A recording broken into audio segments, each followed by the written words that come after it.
Here we are looking at weight transference exercises with eyes open and closed, where we sort of step back and forth, shifting our body weight onto the front and back leg, as well as side to side. This is a very basic balance and proprioception exercise, which is sort of suitable for all age groups and for those with a variety of different ankle, knee, hip injuries.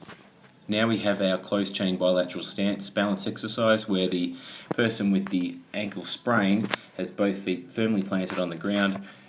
We have chosen the head and nose as a driver to move in all three ranges of movement in order to then drive down into the foot and ankle, therefore creating some sort of stimulus into the receptors, being the mechanoreceptors and the other sort of balance and proprioceptors, in order to enable one to train that a little bit further. Again, we can use the arm driver to drive further into these different directions, where we then challenge one's balance and proprioception by taking their center of gravity further away from their base of support. Typically, the majority of people who will ask people to train their balance following an ankle sort of sprain will just get them standing on both legs, eyes open, eyes closed, or single leg, eyes open, eyes closed. This is a relatively safe environment where our center of gravity is directly over our base of support, but when we look at general function in an upright manner, what our body is constantly doing is that we're actually having to react to a shift in our center of gravity away from our base of support. So therefore, we can do this using our arms, our head drivers, as well as our leg drivers and other external pieces of equipment.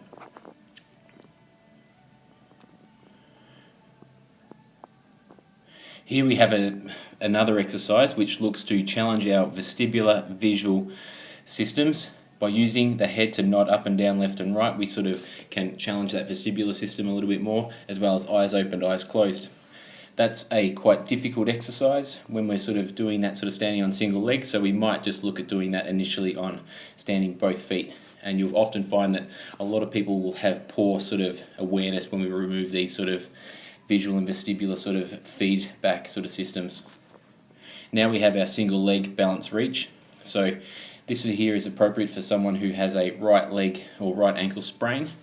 And what we do again is use the nose and hand drivers to look to challenge one's center of gravity away from their base of support. Quite difficult, and again we can make this sort of more difficult by adding in other pieces of equipment, or even again changing the foot surface that they're standing on. Foam rollers. You could get them standing on a mat, on a pillow, things like this, or Bosu ball, which will even, again from a ground up reaction force, get them to challenge us a bit further.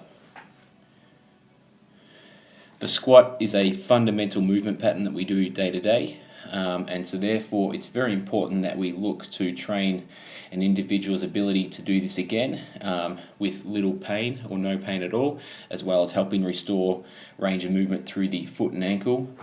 Again, foot firmly planted on the ground. It's a closed chain exercises, which is relatively safe. Again, will be driven by how much pain the individual is feeling, as well as range of movement and general function, any pre-existing injuries, in terms of how far we advance this exercise for them.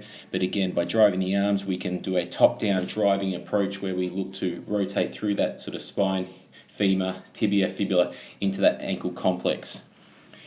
Arm positions, again, changing. We can look to shift and put more body weight onto that, therefore requiring the ankle joint to actually have to react and work a bit harder.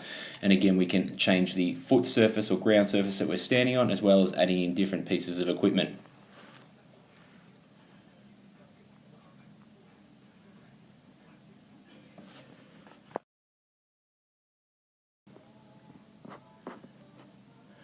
So I like to add in a variety of different lunge movements for the individual who's recovering from an ankle sprain. Again, this will be further on down the track once pain has reduced, general function has improved. This is for the individual initially who has a left ankle sprain, where they keep that foot planted firmly on the ground, and we are using the non-injured side to be the driver, going forward in the sagittal, to the side in the frontal, and then rotating through the transverse plane, just allowing for some reaction into that left injured foot. And again, we can use different arm drivers, head drivers, pieces of equipment to either upscale or downscale the exercise according to their abilities.